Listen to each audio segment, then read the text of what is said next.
Assalamualaikum warahmatullahi wabarakatuh. Madayaw ug maayong adlaw kaninyong tanan. Magandang araw sa inyong lahat.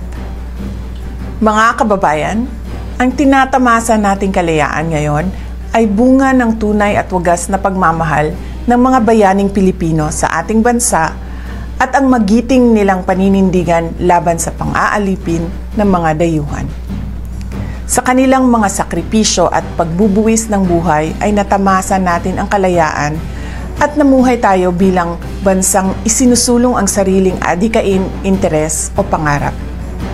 Ang araw ng kalayaan ay pagkakataon hindi lamang upang ipagdiwang ang ating kalayaan, kundi upang paalalahanan din tayo sa ating tungkulin na bantayan, pangalagaan at ipagtanggol ito sa lahat ng panahon. Paglapastangan sa alaala ng ating mga bayani ang pagyakap sa kultura ng pagkaalipin. Paglapastangan sa diwa ng kalayaan ang pagsasawalang bahala sa paghihirap ng maraming pamilyang Pilipino at ang paglabag sa mga karapatan at sa batas. Kabilang sa mga hamon sa ating kalayaan ay ang pagmamalabis at katiwalian sa gobyerno, laganap na droga, problema sa edukasyon, kahirapan at gutom. Hindi tayo lumaya para masadlak lamang sa pagdurusa ang ating bansa.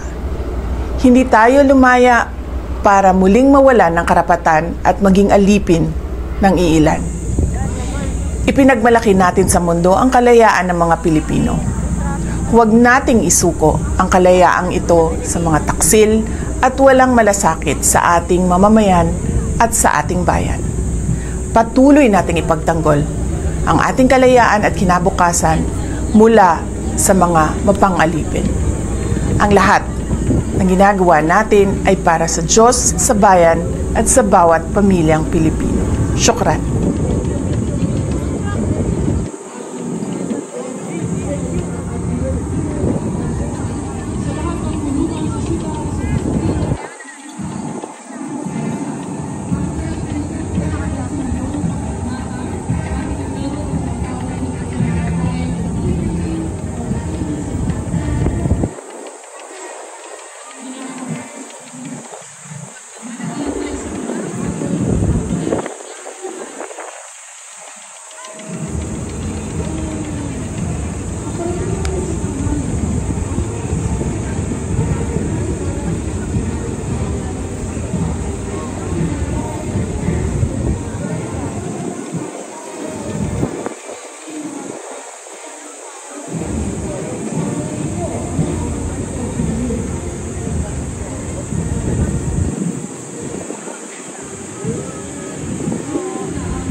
Lagi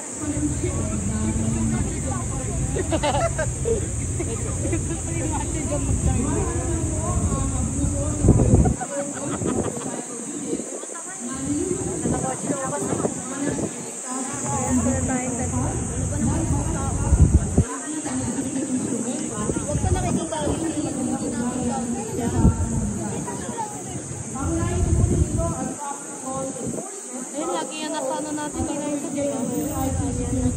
lagi yan nasa kalsada natin. Oo, sila yan. Basta dapat dapat sasakay na lang ako sa kanila.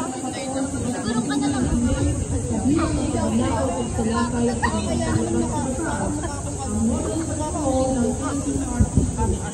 Lagi yan naman sa atin eh. Inuupuan pa nga yan eh. Inuupuan pa nga nila yan kahit di ka na Gusto ko mag-aeroplano. Ang galing ko. Pagkatapos nata niyang napapadahan. wala kayo ano.